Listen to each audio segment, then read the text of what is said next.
Boa noite a todos. Eu vou começar com a minha audiodescrição. Eu sou um homem negro de 39 anos, cabelo crespo, cabelo afro, da cor castanho escuro, olhos castanhos escuros, formato do rosto mais arredondado, uso a barba um pouco grande.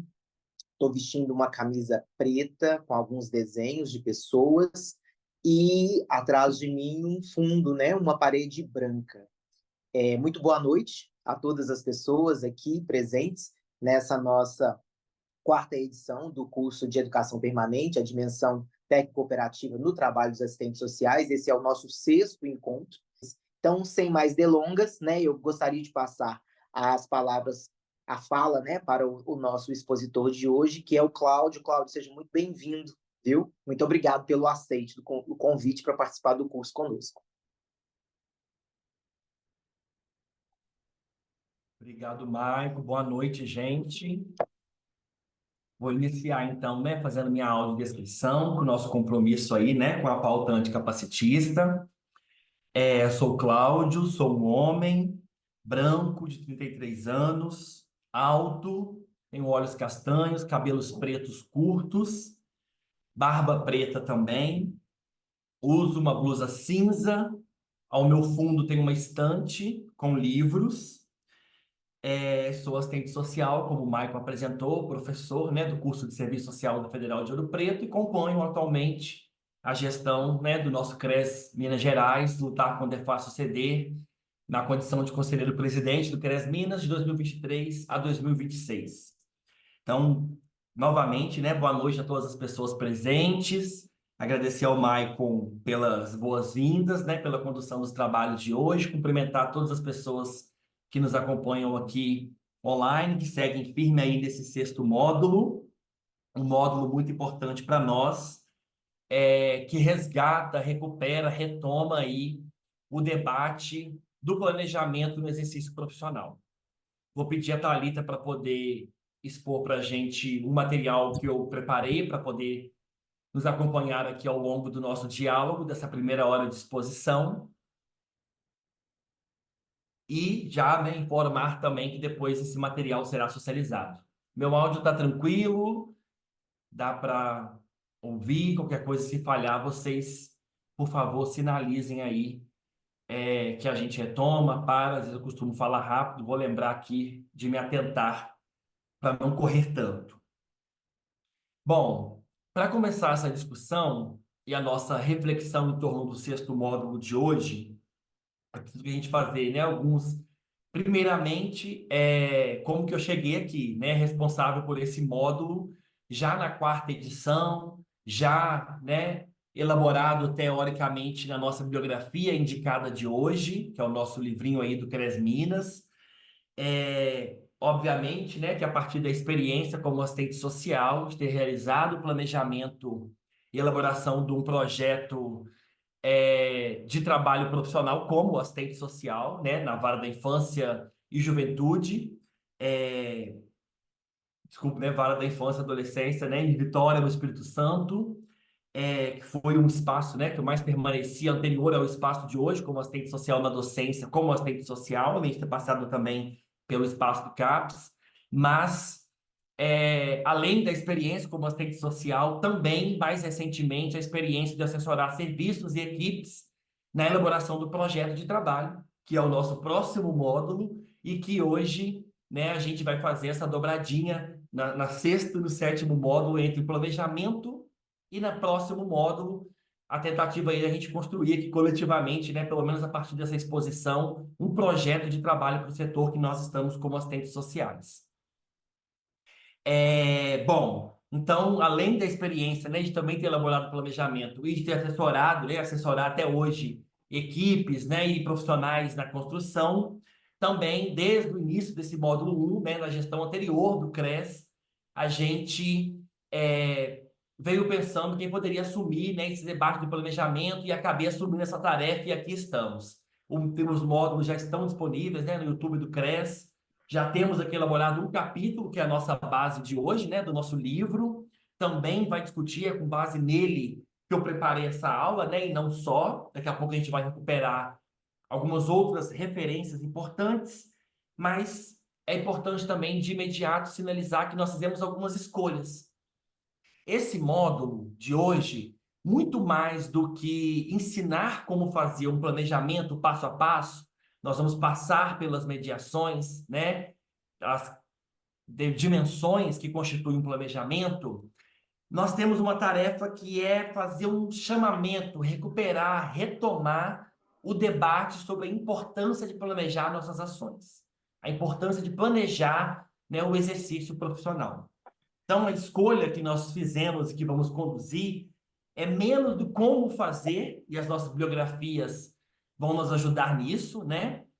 Não só as indicadas, mas outras que nós iremos também sugerir aqui, mas é mais da importância. Então, nós estamos organizados em dois momentos. Hoje, discutir as dimensões do planejamento e, no próximo módulo, ensaiar aqui concretamente a construção do que a gente chama de uma forma de materializar, de realizar concretamente o planejamento, que é o projeto de trabalho.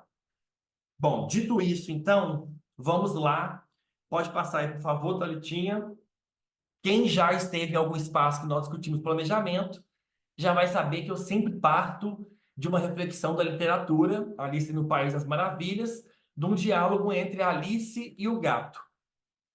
A meu ver, né, o próprio capítulo do livro do CRES, nós também abrimos com essa epígrafe, elas nos provocam a pensar o significado, a importância, o sentido do planejamento das nossas ações em todos os espaços socioocupacionais que nós estamos. A Alice, então, pergunta, né? Pode me dizer qual o caminho que eu devo tomar? Isso depende muito do lugar para onde você quer ir, disse o gato. Eu não sei para onde ir, disse a Alice. Se você não sabe para onde ir, qualquer caminho serve, respondeu o gato. Esse diálogo, né, inicial, ele nos provoca a pensar o que a gente compreende hoje no serviço social sobre o lugar do planejamento.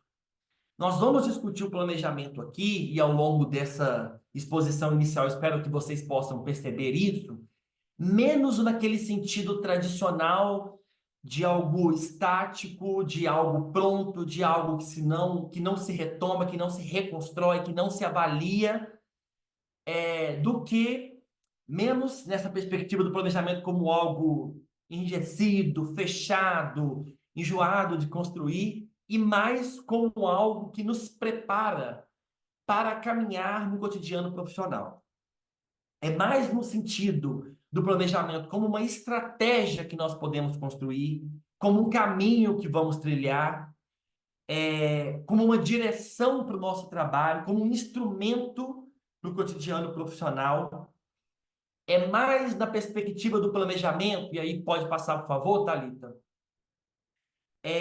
do planejamento como uma preparação para trabalhar como assistente social. Acho que quem conseguiu realizar a leitura, né, do capítulo e a leitura dos materiais indicados são essenciais para a gente, né, casar bem as reflexões aqui com a fundamentação teórica, vai identificar que a nossa defesa da retomada do planejamento, da sistematização, da realização do planejamento para aquelas e aqueles profissionais que ainda não realizam, é no entendimento do planejamento não como algo que deva ser uma preocupação central de que o que eu planejei precisa ser realizado no cotidiano do meu trabalho. É menos com esse objetivo e mais com a ideia do planejamento como um momento que eu me preparo como assistente social para intervir, para realizar minha ação, para trabalhar. Então, a gente, dialogando muito, né, com uma das nossas referências, que é a Ana Vasconcelos, que vai retomar o planejamento mais como uma preparação para o trabalho, mais como um momento que a gente, ao preparar, se qualifica, do que uma preocupação com que o que a gente planejou, se aquilo está sendo realizado ou não. Então, é um redirecionamento no compromisso, no entendimento, na preocupação com o planejamento. Nossa ementa está prevista tanto a discussão do planejamento, como os seus elementos constitutivos. Então, aqui é recuperar um pouco como que o compromisso que nós assumimos com o planejar das nossas ações e do nosso trabalho, ele vai possibilitar a definição, a redefinição da nossa prática profissional. Vai confrontar aquela prática estruturada, já que a gente está acostumado a fazer, no saber imediato, apenas numa intenção, né? Apenas na aparência da ação profissional e menos comprometida com a viabilização, com a materialização do projeto ético-político, que mais à frente também nós vamos aí discutir.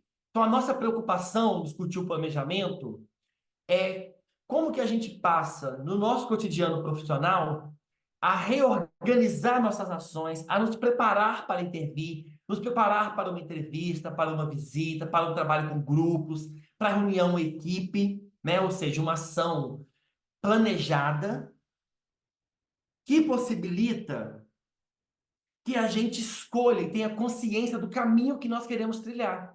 Lá no CAPES, lá na escola, lá na universidade, lá no SUAS, no SUS, né? Nos diversos espaços socioocupacionais. Então, com o diálogo da lista, a gente provoca qual caminho eu tenho trilhado. Esse caminho, ele está aleatório, avulso, sem uma consciência dos objetivos que eu quero atingir, como assistente social, como setor do serviço social, no espaço que eu trabalho? Qualquer caminho vale, né? A lista está perdida, eu não sei aonde eu quero chegar, então qualquer caminho vale. Na perspectiva que nós vamos defender aqui, não é qualquer caminho que vale. Porque a nossa projeção que nós defendemos hoje no serviço social brasileiro, ela exige algumas condições para trilhar um caminho que materialize essa projeção, para que ultrapasse, né, apenas um desejo, uma projeção e que se concretize nas nossas ações. E esse caminho que nós queremos trilhar, e vocês virão isso ao longo, né, dessa exposição, toda ação, e nós discutimos isso, né, construir o planejamento, e por isso que esse módulo aqui é o sexto, exige anteriormente os módulos que nós discutimos aqui. Eu vou planejar a partir de onde? Eu preciso de uma leitura da realidade, de uma análise de conjuntura, né? Eu tenho um limite de realizar minhas ações na escola, por quê? Na universidade, na assistência estudantil, por quê? No CAPES da prefeitura, por quê? O prefeito, o Estado, o governo tem financiado? Ou tem desfinanciado a política social que eu trabalho? Sem análise da realidade, eu não consigo nem planejar se as minhas ações podem ser realizadas ou não. Ao mesmo tempo, toda ação, toda resposta aciona as três dimensões que nós discutimos.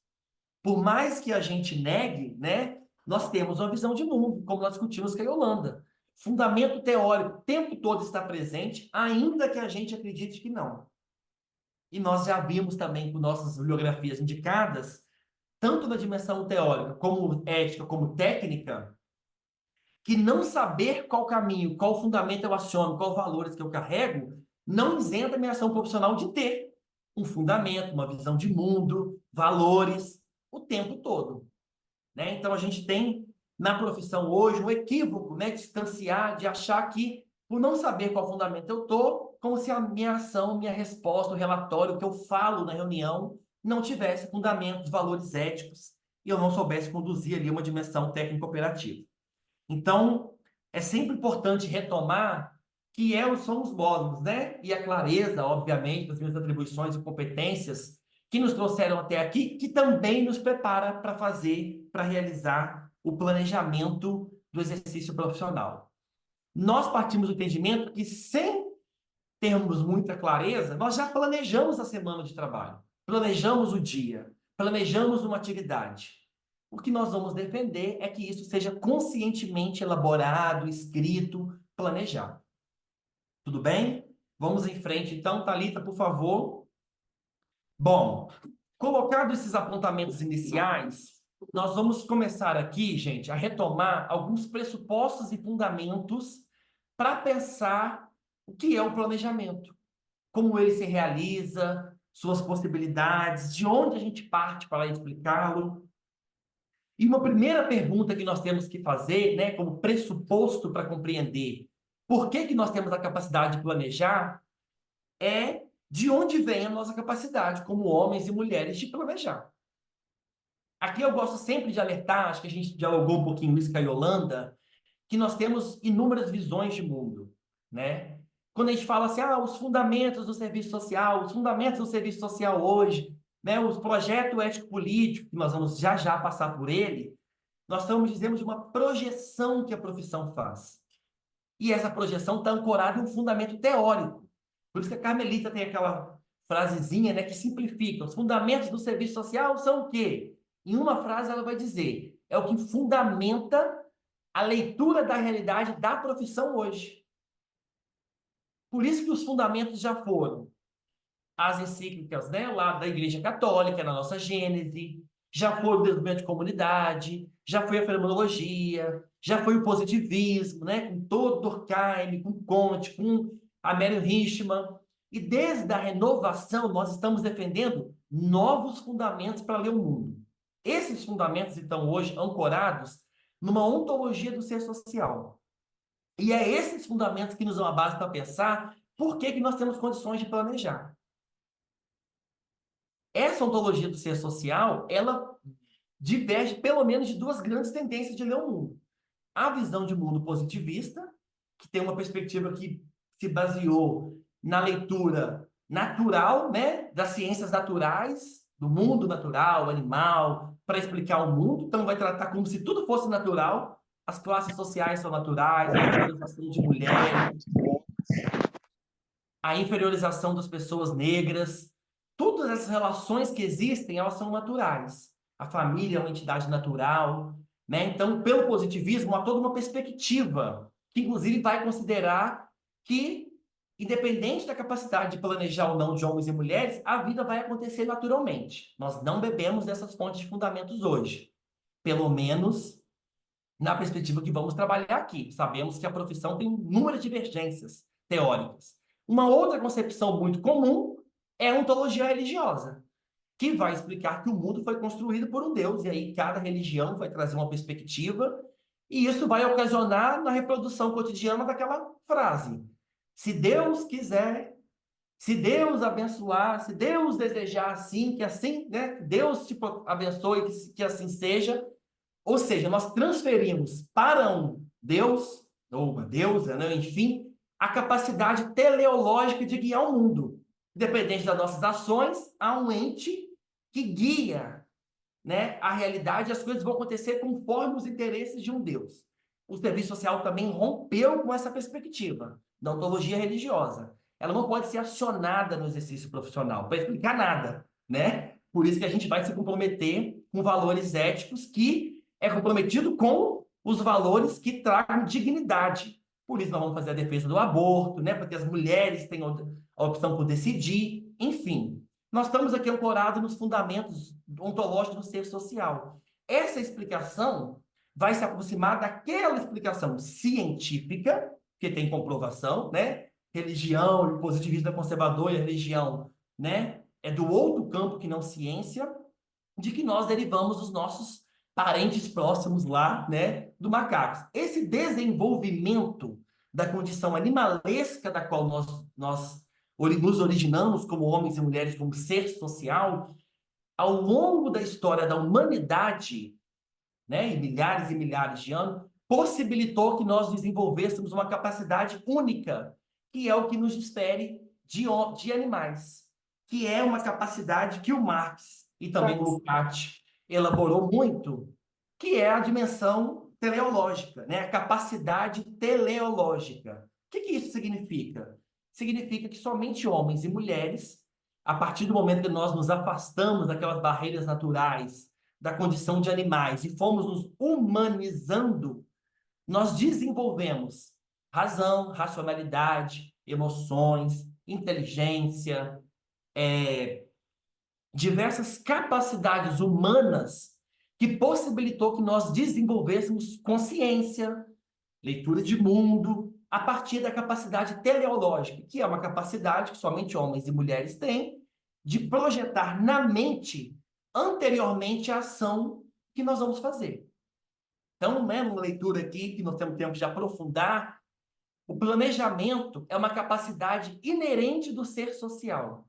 Nós, como homens e mulheres, só chegamos até hoje, em 2024, porque a partir do trabalho, né, como um complexo primário, que nós somos intervindo na realidade, desenvolvendo novas capacidades, respondendo necessidades básicas de comer, de se alimentar, de se reproduzir, de se relacionar. Nós somos construindo a sociabilidade. Construímos famílias, construímos cidades, construímos uma forma de organizar o Estado, a política, a relação sexual, uma forma de comer. Da condição animalesca de comer com a mão, nós somos construindo consciência e podemos ir construindo a carne crua, cozinhando a carne, fritando a carne, né? Optando, construindo possibilidades de escolhas. Esse desenvolvimento ao longo da história da humanidade é o que possibilitou que nós construíssemos consciência e desenvolvêssemos cada vez mais a capacidade de projetar, de fazer escolhas diante de alternativas na realidade. Então, nós projetamos. Essa semana eu estou de férias, vou viajar. Hoje eu vou a pé para o trabalho. Hoje eu vou comer na marmitinha que entrega lá no CRAS. Hoje eu vou comer no restaurante lá próximo. Hoje eu vou almoçar com uma amiga. Hoje eu vou almoçar em casa. Depois eu vou descer para o trabalho. O tempo todo da nossa vida, hoje eu vou de vestido, hoje tem reunião, hoje tem informação da prefeitura. Nós estamos planejando o que nós vamos fazer. Então, a capacidade de projetar, de planejar, ela é uma capacidade inerente do ser social, não dos animais, né? Diz que Marx tem aquela célebre passagem que a gente sempre utiliza da abelha, do bem-te-vi, né? Que produz uma casinha maravilhosa. Qual que é a diferença, né? Marx vai provocar lá entre as abelhas, o bem-te-vi e os arquitetos. É que eles fizeram no modo automático, sem projeção, sem teleologia. E o arquiteto, ele projetou como ser social a casa, as ações que ele vai desenvolver antes de realizar. Mais à frente, nós vamos voltar nessa discussão para pensar tudo que nós projetamos na mente se realiza da mesma forma na realidade? Daqui a pouco a gente volta nessa reflexão. Agora, cabe pensar que na ontologia, nos fundamentos do serviço social, nós nos desenvolvemos ao longo da história da humanidade, ao longo do desenvolvimento do ser social, a partir do trabalho como complexo primário, nós fomos intervindo na realidade, e essa intervenção, né, o trabalho, a praxis, possibilitou que nós fôssemos modificando tanto a sociedade e construindo uma sociedade, quanto também nos formando como seres sociais, né? Então, a prática, o trabalho como uma forma de prática, ele possibilitou que nós chegássemos até aqui. Por isso que nós identificamos, inclusive, né, que nós temos a capacidade de superar essa sociedade. Porque se nós chegamos até aqui, nós temos como superá-la, né? Por isso que a gente não coloca a possibilidade de transitar por uma sociedade com dignidade, com fim das opressões, da exploração, para um novo reino dos céus. A gente coloca uma possibilidade de a gente transitar para uma outra sociedade, onde nós vamos organizar a vida de maneira que a gente não tenha que trabalhar para sobreviver, com dignidade, né? Sem inferiorizações, preconceitos, enfim. A capacidade, então, inerente nossa é o que nos desenvolve a condição subjetiva e objetiva de planejar a vida e, obviamente, o trabalho. Esse reconhecimento desses fundamentos, né, ontológicos do ser social, e que nós temos a capacidade, porque nós já projetamos a vida, ainda, né, que a dinâmica da vida, como canta, né, Caetano Veloso, é real e de viés, nós não a controlamos, né, porque a gente pode planejar ir para o trabalho e ser picado pelo mosquito da dengue. Nós podemos planejar, né, ir para o trabalho e uma grande cólica, né, das mulheres impedir que eu vá trabalhar naquele dia. Minha filha sofreu um acidente, minha mãe precisa acompanhar minha mãe numa cirurgia. Então, a vida, ela acontece independente da consciência e da capacidade que nós temos de controlar a realidade. Mas, apesar da realidade acontecer, independente dela, a nossa mente, nós continuamos planejando o que nós queremos ou não. Então, esse é o pressuposto primeiro para pensar o planejamento. E é, inclusive, esse entendimento que possibilitou que nós, lá na década de 70, falasse assim, opa, o que essa profissão está projetando para realizar, nós não temos acordo mais. Nós vamos rachar aqui desse grupo que dá a direção do serviço social e vamos projetar um outro trabalho que não moraliza, que não culpabiliza, que não fique voltado só para o comportamento, mas que pense as proteções sociais, as violações de direitos, as opressões, a dinâmica da totalidade. Então, nós projetamos uma direção para o serviço social distinta do conservadorismo. É isso que possibilitou que nós avançássemos. Bom, bem pincelado aqui, depois a gente pode voltar no debate, né? Vamos em frente, o primeiro pressuposto é esse. Como homens e mulheres e assistentes sociais, nós temos aí a capacidade, a possibilidade de projetar tanto nossas vidas, como também o trabalho profissional. Projetar sempre exige a dimensão subjetiva, né? Minha como assistente social, nós vamos ver mais à frente, e as condições objetivas, né? Que são dadas ou não pelo meu empregador. Um segundo ponto que é importante de chamar a atenção é que nós vamos reconhecer o planejamento como uma forma de avançar com o projeto ético-político lá no dia a dia do meu trabalho. Porque quando eu vou conscientemente elaborar um plano, né, um planejamento, um projeto de trabalho, uma forma de como eu quero conduzir minhas ações, isso exige que eu pense, mas que forma eu vou responder? Que forma eu vou realizar aqui? Quais grupos eu vou fazer com as mulheres? Que ações eu vou desenvolver? Ao pensar que ações, como eu vou trabalhar, o que eu vou realizar semanalmente no meu trabalho, eu tenho que pensar em que direção. E é nesse sentido que a gente vai pensar, vamos defender uma das direções, né? Hoje a gente tem aí mais de 6 projetos em disputa no serviço social. A gente costuma sempre lembrar, né, no Vasconcelos do Provoca, o projeto de ética política não é um alistamento obrigatório. Eu preciso ter consciência dos seus fundamentos, dos seus valores, para que eu né, faça adesão conscientemente ao que é esse famoso PEP, Projeto Ético Político, né? Para que eu não discursa que eu estou fazendo um trabalho mediado por ele, mas reproduzindo ações que a todo tempo estão responsabilizando as famílias e os sujeitos, né? Aquele famoso relatório que tem 1, 2, 3 parágrafos e só culpabilizou o comportamento da mãe e do pai.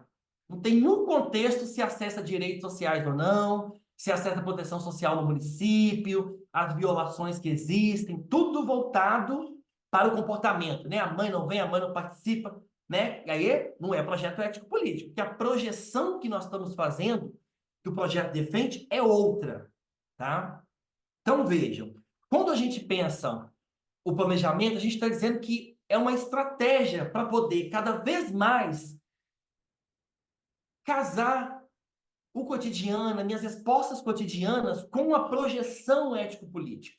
Por que projeto ético-político? O nome projeto nós tiramos exatamente da perspectiva lucatiana, né? De que projeto é uma projeção, é um planejamento. O quê? Ético e político.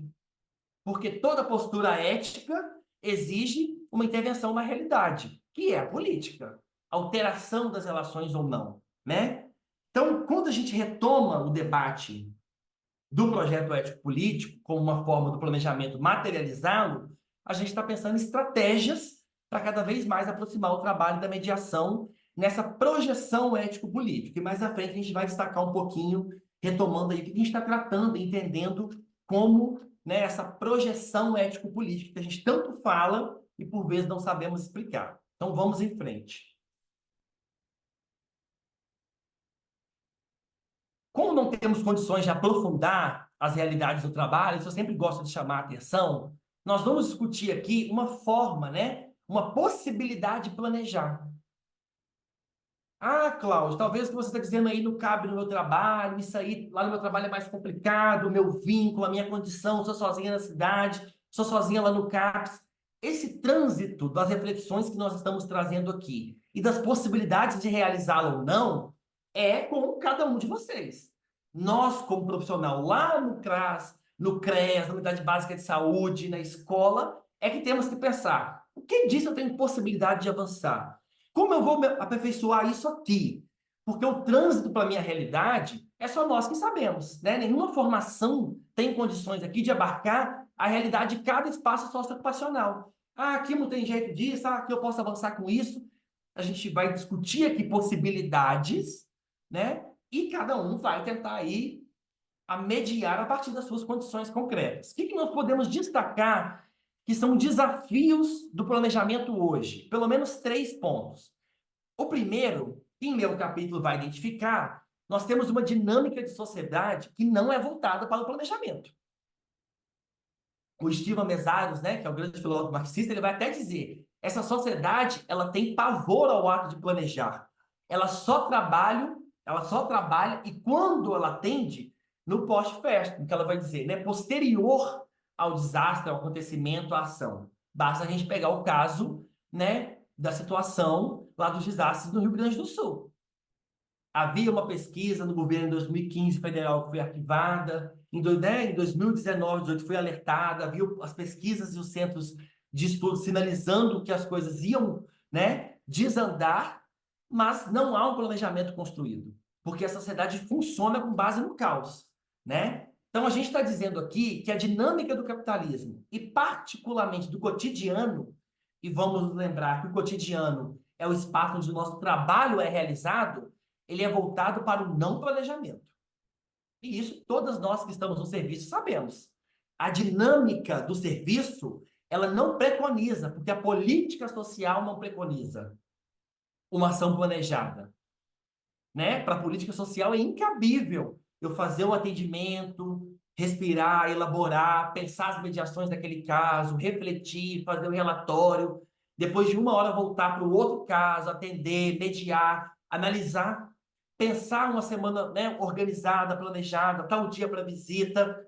A demanda da política e do cotidiano é de nos engolir para que impossibilita fazer mediações teóricas. Por isso que lá no capítulo a gente tem uma partezinha que a gente vai dialogar, mas esse é o debate, né? Principalmente da professora Maria Lúcia Barroco, do que é o cotidiano? É o espaço propício para a alienação e reprodução de preconceitos.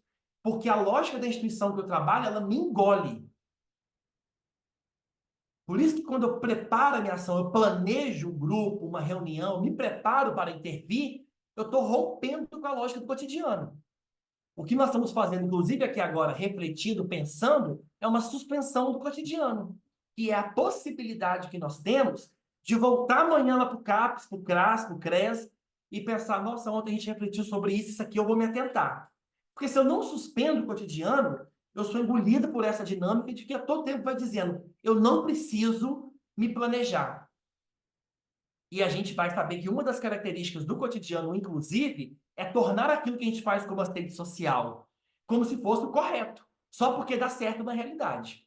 Né? Então, tem toda uma discussão, está naquela cartilha 1 do combate aos preconceitos, né, do Cefes, o que é preconceito, ali tem a explicação. Como é que o meu cotidiano funciona? Ele é voltado para a não reflexão, do senso comum, para a reprodução de moralismos, de preconceitos, de não planejamento.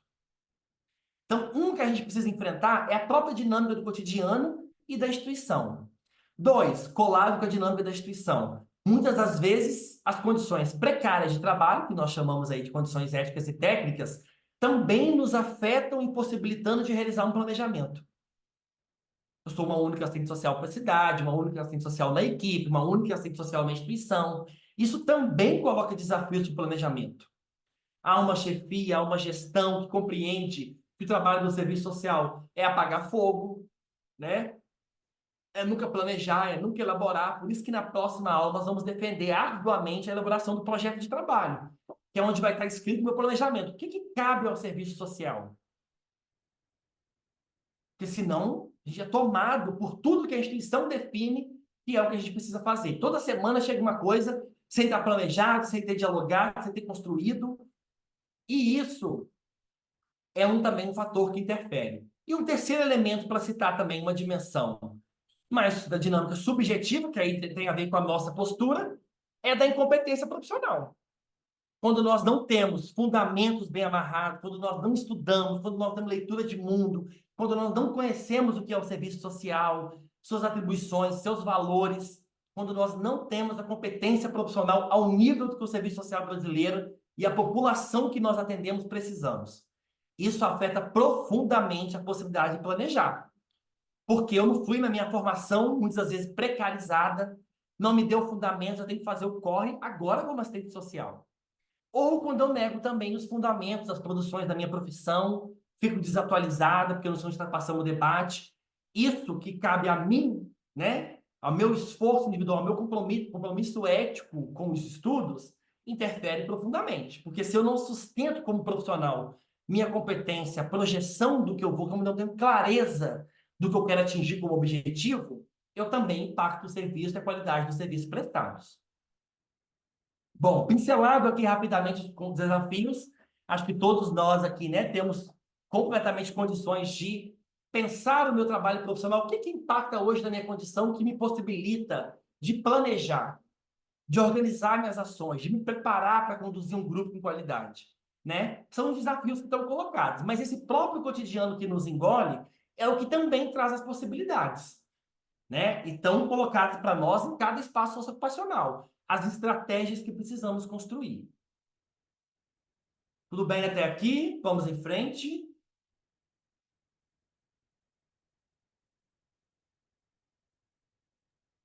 Tudo tranquilo, Cláudio. Vamos sim.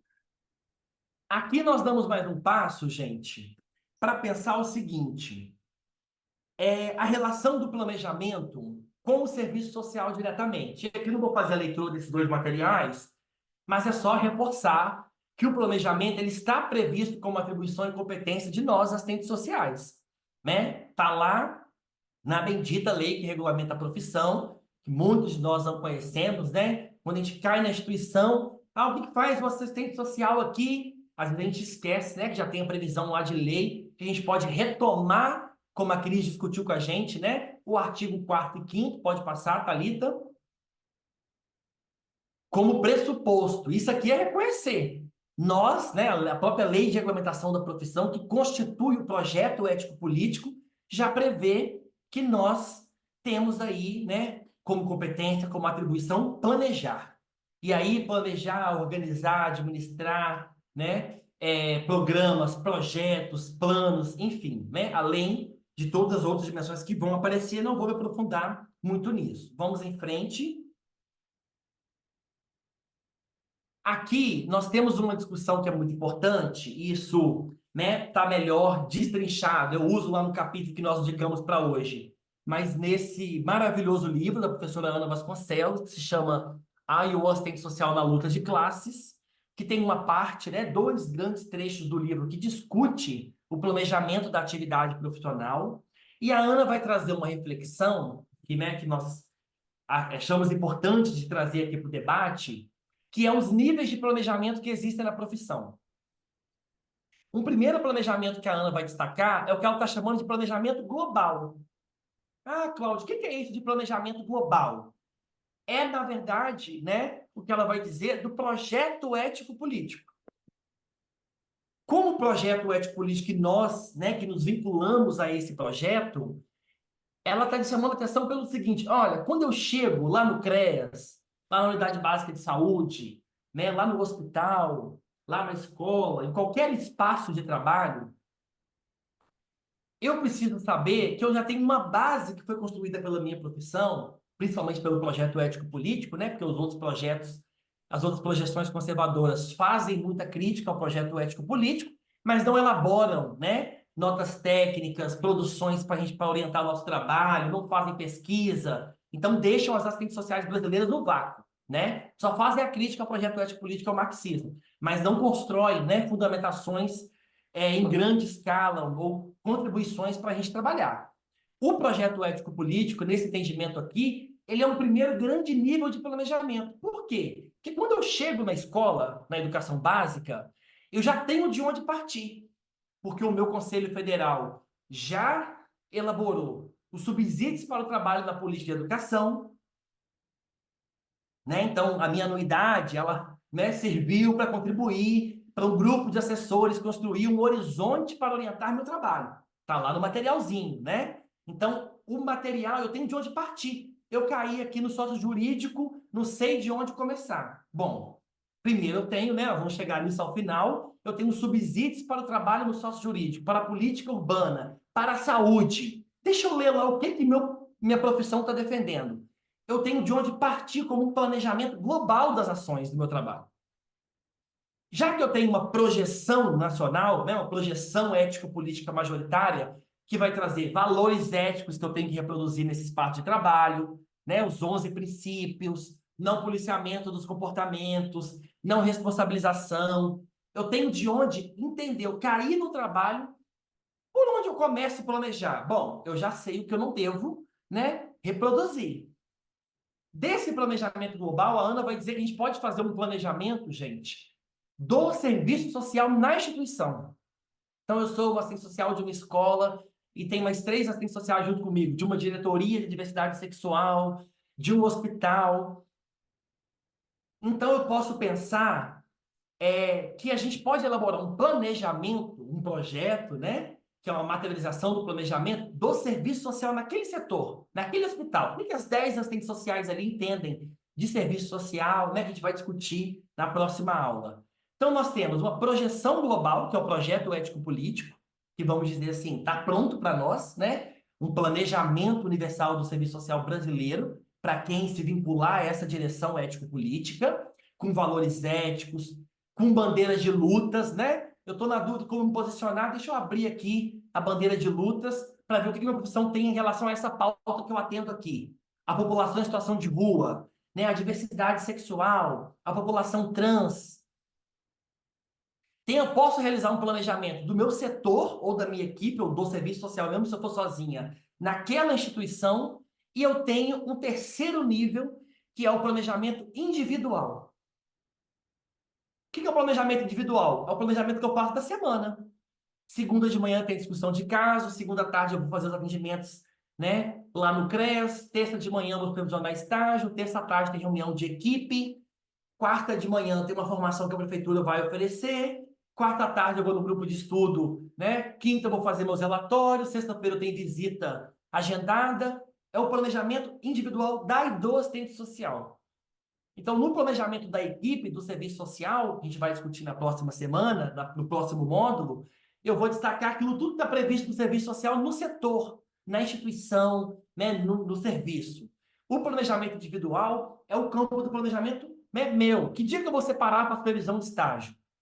Já que a supervisão exige um momento que eu vou sentar para discutir, avaliar a semana, o que você achou, né, quando a gente tem uma postura democrática e aberta, né, com o estagiário, o que você achou desse telefonema, das informações que eu prestei aqui, como é que você avalia a visita, o que você faria diferente, você viu o atendimento agora? Leia aqui o relatório que eu fiz, qual sugestão você tem, que é essa parceria da supervisão, né, de estágio que qualifica tanto a mim como assistente social, como a futura ali, assistente social em formação. Então, tem um planejamento que eu vou fazer da semana. E a Ana vai lembrar também que hoje é muito comum no serviço social que a gente faça planejamento de atividades específicas, né? O que é mais comum hoje é que vamos realizar uma atividade da semana, né, do enfrentamento ao abuso sexual de crianças e adolescentes. Uma semana, né, uma atividade sobre a conscientização, né, da semana aí da saúde mental, né, da luta antimanicomial. E a gente se volta muito para planejar as atividades específicas. Um grupo com idosas, uma formação na escola para as crianças sobre a violência e o abuso sexual, né? A violência doméstica. Então, a gente tem a cultura já entre nós de planejar muito as atividades específicas. Isso é muito importante, a gente precisa planejar mesmo. Mas a gente tem defendido que a gente possa fazer um planejamento, já que o global, né, de onde a gente partir, nós já temos, do serviço social naquele setor, instituição, serviço, e que a gente também possa organizar e estruturar o meu planejamento individual com o assistente social para que eu tenha um norte, para que eu tenha estruturado as minhas ações. Pode passar, Thalita? Espero que tenha dado aí para entender esses níveis de planejamento. O que nós vamos chamar a atenção aqui? Espero que vocês possam, né, estar acompanhando até aqui. Nós temos 2 perguntinhas básicas. A primeira, que eu abri, né, o nosso módulo dizendo: tudo que eu projeto, tudo que eu planejo na minha mente, vai se materializar da mesma forma que eu projetei? E lá no capítulo a gente vai dizer, com base nos fundamentos marxistas, que não. Por quê? Porque os nossos fundamentos já vão partir do pressuposto de que não há uma relação de identidade entre o que eu planejo na mente e a realidade. Não é a mesma coisa a relação entre projeção e realidade. Não é por quê? Porque a assistente social é incompetente? Porque planejar é uma falácia, não vale a pena? Não, não vale porque não se trata disso. Não é a mesma coisa porque não há uma relação de identidade entre a projeção, entre a nossa capacidade teleológica, né, a idealização, porque a gente idealiza, né, na mente anteriormente a ação, e nós não temos controle sobre a realidade. Então, eu me preparei para discutir, junto com o grupo de idosos, os serviços de fortalecimento de vínculos, de convivência, enfim, sobre a sexualidade e envelhecimento. Vou convidar uma médica, convidar uma enfermeira que é parceira da Unidade Básica de Saúde, uma oficina educativa para as idosas, para valorizar a questão da sexualidade, né, envelhecimento. Planejo, vou abrir com uma música, vou entregar uma poesia, vou reservar o espaço, vou pensar uma imagem para passar, vou preparar o ambiente, a psicóloga vai vir junto, as estagiárias também vão se envolver, e no dia da atividade, nenhuma idosa aparecer. Então, é disso que a gente está dizendo. Nem tudo que eu projeto ou planejo. Por quê? Porque a realidade, ela é dinâmica e ela tem mais força do que a gente está projetando. E isso vale para tudo, para um prazo de uma entrega de algo, de algum material, né? Nós somos aí atravessados por uma dinâmica própria da realidade que pode ser que o que eu projetei e planejei não saia da mesma forma. Isso coloca em xeque o planejamento, a capacidade de projetar? Não, porque o mais importante do planejamento é eu me preparar. Eu me preparei para dialogar com aquelas idosas, eu dialoguei com a enfermeira, eu me organizei, eu me qualifiquei como assistente social ao pensar o material que eu ia passar, a reflexão que eu ia fazer no grupo, a síntese a partir do relato das idosas sobre suas experiências, que é nós que temos que amarrar, né, com conhecimento científico, com as reflexões, os relatos das usuárias, né? Então, se eu vou preparar um textinho base, o que é idosa, envelhecimento, sexualidade, vou procurar um artigo da minha profissão que fala sobre isso, trabalho com mulheres idosas, eu vou ler. Percebem? O ato do planejar, de me preparar, ele é mais central e importante para a gente, porque ele nos qualifica para realizar a ação do que a materialização concreta do ato de planejar, que foge da nossa capacidade, que foge do nosso controle, porque diz respeito à dinâmica da própria realidade. Obviamente que posterior à ação, a gente tem que avaliar. O que deu certo? O que deu errado? Eu mobilizei as idosas corretamente? O horário foi bom? O tema foi interessante? Por isso que nós vamos ver que, para o planejamento das ações, é central, inclusive, a consulta do que os usuários querem discutir e dialogar. Né? Uma das equipes que eu acompanhava na Secretaria de Habitação uma vez foi muito interessante, porque prepararam o planejamento para o ano inteiro dos grupos, com a população do aluguel social. E aí tinha diversas temáticas interessantes.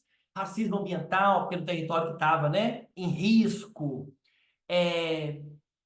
a violência contra as crianças no território, e as pessoas começaram a não comparecer, porque o planejamento tinha sido feito com a assistente social, a psicóloga e a equipe, com o técnico de identificações. Quando elas inverteram para consultar, o primeiro tema que mais apareceu era saneamento básico.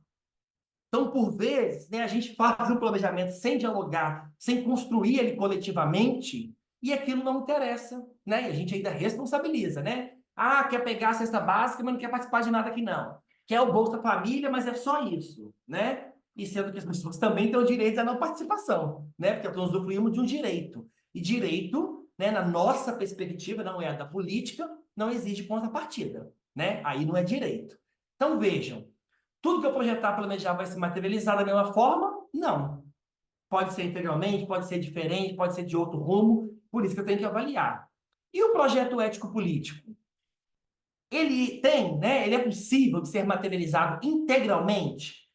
Vamos lembrar de uma coisa? O projeto ético-político, ele não é um material, né? Algo concreto.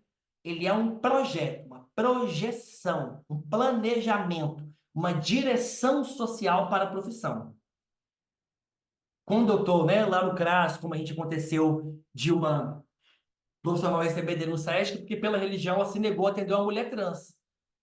E ela vai dizer, não fui preparado depois da formação para esse atendimento, né?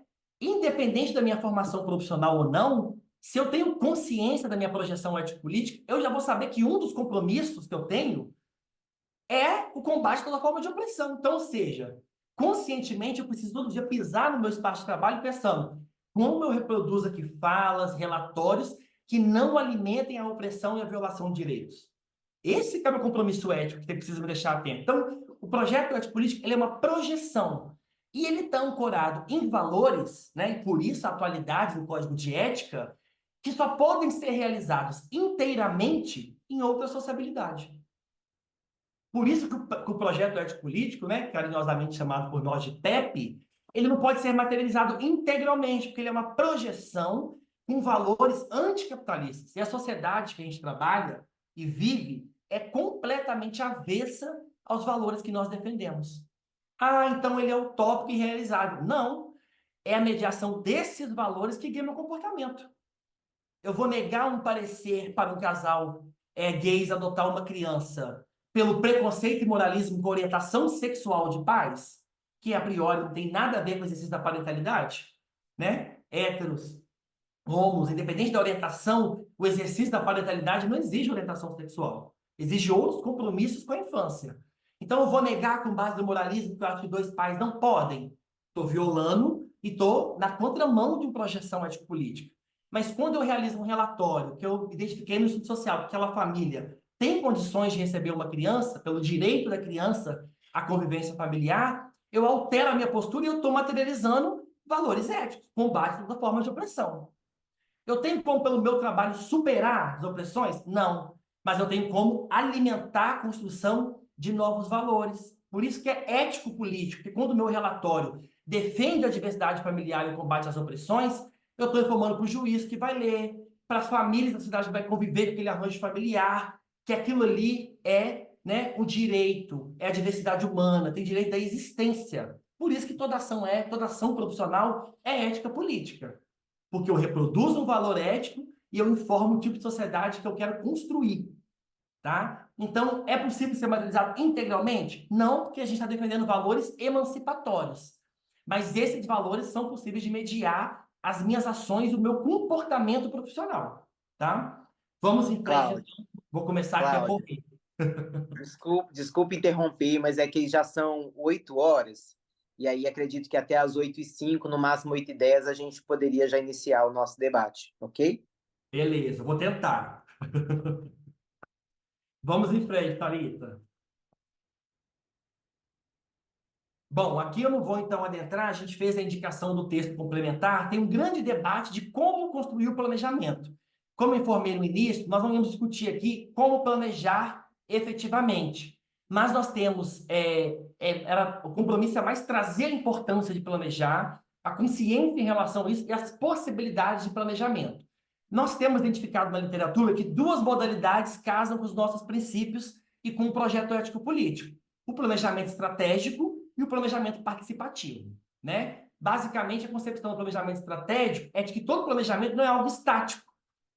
É sempre estratégico porque a realidade se altera, as modalidades se alteram, eu avaliei. Então, é sempre uma possibilidade que eu posso ir alterando ao longo da minha semana de trabalho, do exercício profissional. E participativo porque, obviamente, nós contamos com um planejamento que tem uma centralidade na decisão e participação das e dos usuários que nós atendemos, tá? Então, tem a bibliografia indicada complementar que vai discutir esses dois tipos de planejamento indicado para a aula de hoje que a Thalita enviou para nós. Pode seguir, vou começar a correr.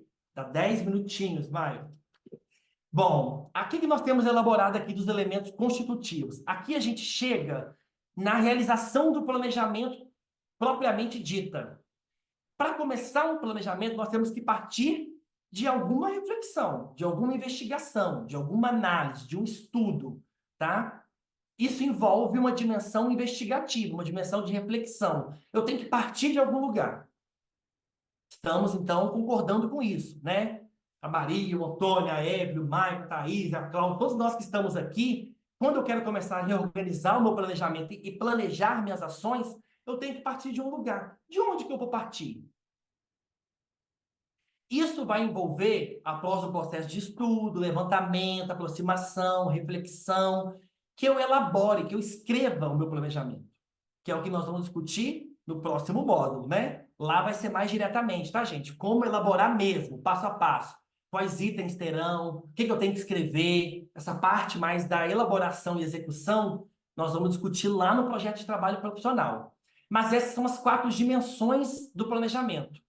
Uma dimensão inicial de reflexão, um ponto de partida, a elaboração do planejamento, a escrita mesmo dele, a execução, que é o meu cotidiano profissional, minhas ações, e a avaliação, que a todo tempo, quando eu sou comprometido, né, com o planejamento, precisa envolver uma avaliação. do grupo que eu fiz, das visitas que eu estou realizando, da entrevista, das minhas ações profissionais, para que eu possa qualificar o meu exercício profissional a partir da avaliação. Pode passar, Thalita, por favor, para a gente só pontuar rapidamente aqui as dimensões. Aqui, gente, para quem quiser aprofundar e retomar o debate, nós temos aquele clássico, né, da Miriam Veras Batista, planejamento social. Eu não vou aprofundar aqui, porque nós não temos tempo nessa primeira uma hora de exposição, mas a Miriam traz todo o passo a passo da discussão de como planejar no cotidiano. Né? Esse livro a gente encontra, inclusive, até em PDF pela internet, né? Tem aí para venda na internet. Mas a Miriam vai dizer que o planejamento tem 4 processos. Aqui está muito ruim, que eu dei print de uma imagem da internet, mas o que a Miriam está chamando a atenção? Todo planejamento começa por uma reflexão das minhas ações. Ele, inclusive, depois a gente passa por um momento de decisão, depois vem a ação propriamente dita e, por fim, o retorno da reflexão, que é a avaliação. Rapidamente, depois a gente pode voltar aqui no debate, olha lá, na reflexão, quando eu vou começar a planejar, eu preciso pensar o quê? Reconstruir meu objeto. O que eu atendo aqui? Não vou dar mais exemplo aqui, na hora do debate eu posso voltar, tá? Reconstruir meu objeto de trabalho. O que eu atendo aqui? Estudar o meu objeto de trabalho. Então, planejar como qualificar as respostas à demanda que eu atendo às expressões da questão social. Eu posso partir da reflexão estudando uma situação, posso estabelecer prioridades, posso tentar pensar propostas alternativas. E aí, ali na frente, vem o que eu preciso escrever sobre isso. Depois vem a decisão. Qual prioridade eu vou traçar nesse ano para o meu trabalho?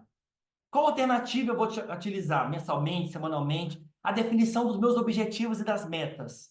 Tá? A gente vai ver isso no próximo módulo mais diretamente, até com um projeto de exemplo. Depois eu passo para a minha ação. Como eu vou implementar, né? Como eu vou executar, como eu vou fazer o controle dessas ações. E, por fim, a avaliação. A avaliação e a retomada do processo. Porque o que nós estamos discutindo aqui é que esse processo a gente vai escrever, vai propor, vai, né, elaborar, mas nunca tem fim. Porque se eu não avalio a minha ação profissional, gente, por isso que estagiário é muito bom, né? O diálogo com a equipe, eu não tenho como requalificar. Que eu vou seguir achando que eu estou fazendo tudo bem, correto, eticamente, comprometido, né? Quando, na verdade, está na contramão, por vezes, do que a gente defende como objetivo. Vamos em frente para tentar fechar aqui.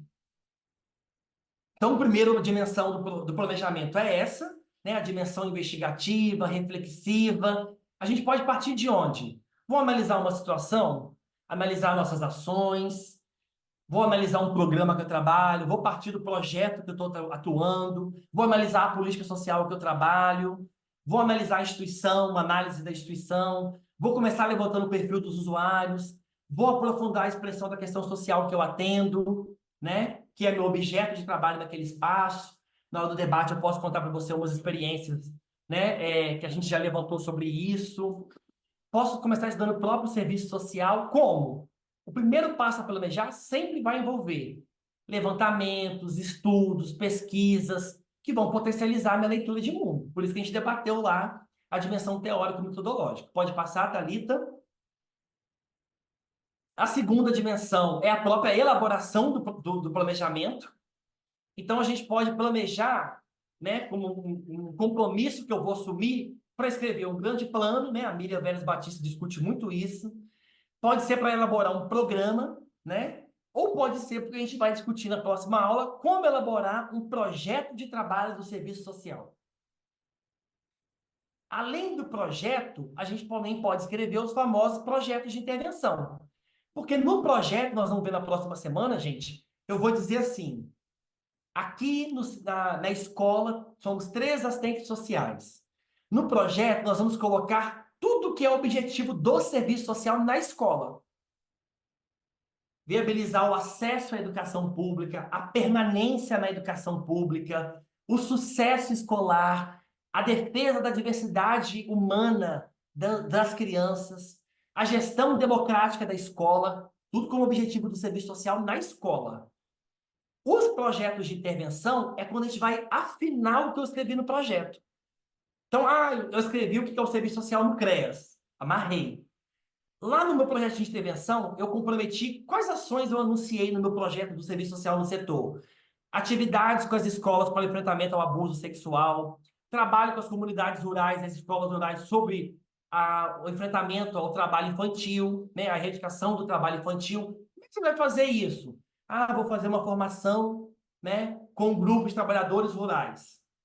O meu projeto de intervenção ele vai detalhar que dia, qual horário, qual tema, quem vai falar. Eu vou passar um filme, eu vou passar, né? Então, o projeto de intervenção é um detalhamento da ação em si, que é aquilo que a gente estava lá atrás na aula dizendo da minha capacidade de planejar ações pontuais. A terceira dimensão, tá ali, pode passar. Aqui é a própria realização das ações no dia a dia, né? Então não tem muito segredo. É tudo. Eu planejei o meu semestre, o meu ano como assistente social, o meu trabalho semanalmente, o meu trabalho por um dia, né? E eu vou realizar o que eu planejei semanalmente, cotidianamente. Lembre-se, não é uma camisa de força. Há atravessamentos, há acontecimentos nos serviços que não estão planejados. Óbvio, né? A realidade vai trazer novidades, vai trazer dimensões. Ou a gente acha que uma assistente social que planejou o trabalho dela no CAPS, lá em Porto Alegre, adivinhava que todo o trabalho que ela planejou não ia ser feito porque ia vir, né, uma catástrofe ambiental. Então, é disso que a gente está dizendo. É uma projeção, uma possibilidade. Por isso que é uma estratégia, mas não algo que vai ser daquele jeito que eu estou idealizando, né? E a quarta dimensão, gente, é aí a avaliação, que é o que a gente acabou de pensar, né? Até no próprio capítulo do livro que nós indicamos, lá vai ter um detalhamento, né? Que a gente precisa. Como é que eu vou colocar? Como e quando serão realizadas avaliações? Como e quando serão dialogados junto com os usuários que foram atendidos, como é que eles sentiram nesses serviços, né? Como foi pensadas as avaliações, inclusive para controlar e monitoramento dos nossos exercícios profissional. Então, a avaliação nem é só no final, às vezes durante as ações que nós vamos realizando no trabalho, é preciso que a gente vá a todo tempo avaliando, né? Incluir todos os sujeitos envolvidos sempre numa dinâmica do trabalho, definir critérios, né, a partir do projeto ético-político. Mas a Ana Vasconcelos vai dizer, é preciso que a gente avalie nossas ações para pensar o alcance e as consequências do meu trabalho, a qualidade, se eu estou conseguindo me qualificar ao planejar a minha ação, se as minhas referências teóricas e éticas estão explícitas nas ações que eu estou desenvolvendo, as consequências para pessoas envolvidas da minha ação, qual é a consequência da minha opinião técnica, escrita e falada para quem eu estou atendendo. Isso é avaliar meu serviço, né? As consequências para a equipe, para a população, para o equipamento, as possibilidades alternativas não exploradas que estão aparecendo ali. Então é isso que a gente tem que pensar. Para ir finalizando aqui mesmo, acho que eu volto nisso no momento do debate, mas a gente tem um horizonte aqui, né? De onde partir? Como planejar? Nós vamos defender isso e aprofundar na próxima aula, mas a gente tem um caminho, né? E toda vez que a gente chega no espaço, já está nele há muito tempo, a gente tem indicado aí pelo menos 3 frentes. Retomar, refletir, dialogar sobre as legislações, os marcos legais do espaço que eu estou. Não temos como abrir mão, né? Porque eles vão estar previstos. O que eu tenho que fazer lá com a criança e adolescente? Com o idoso, com a juventude, com a cidade, no Vale do Transporte, na cesta básica. Tem uma previsão legal, né? E a gente tem que partir da legislação onde a gente trabalha. Também conhecer as publicações e as legislações do conjunto Cefes-Cres, é ele que vai trazer o respiro, as possibilidades de ampliar, né, de qualificar o meu planejamento a partir do que a minha profissão está planejando. Pois, como bem sabemos, o que nós defendemos para a política de assistência não é o que está no SUAS, inteiramente, né? O que está lá na política para assistência estudantil não é a mesma coisa que o serviço social defende para assistência estudantil, né? O que está lá na política, enfim, há uma distinção entre política social e profissão. E a gente vai conhecer isso pelas publicações do nosso conjunto, que nós vamos ver na próxima aula. São muitas, muitas, muitas, muitas que foram construídas com as nossas anuidades, né? Que dão orientação e suporte para a gente no dia a dia. Isso vai exigir uma postura de quem precisa ler, precisa estudar, precisa procurar. E a terceira frente que nós temos que fazer esse corre é procurar os artigos, teses, livros sobre o espaço de trabalho que eu estou. E aí nós estamos aqui para fechar mesmo dizendo que o planejamento, para mim qualificar minha prática e me comprometer com ele, vai exigir um tipo de assistente social, que é um profissional, né, que é comprometido aí com aprimoramento intelectual, em ser um profissional crítico, propositivo, criativo, competente e que aciona a dimensão investigativa. Então, não é qualquer assistente social que nós estamos dialogando aqui. Exige uma postura atenta e comprometida com isso. Passei um pouquinho, desculpa, Maicon. Vou finalizando essas questões iniciais por aqui. Sempre é muito difícil fazer essa síntese, né, do planejamento como um todo, mas espero que tenha possibilitado aí uma reflexão e uma provocação para que a gente assuma esse compromisso. Sigo aqui, então, para ouvir, para a gente dialogar.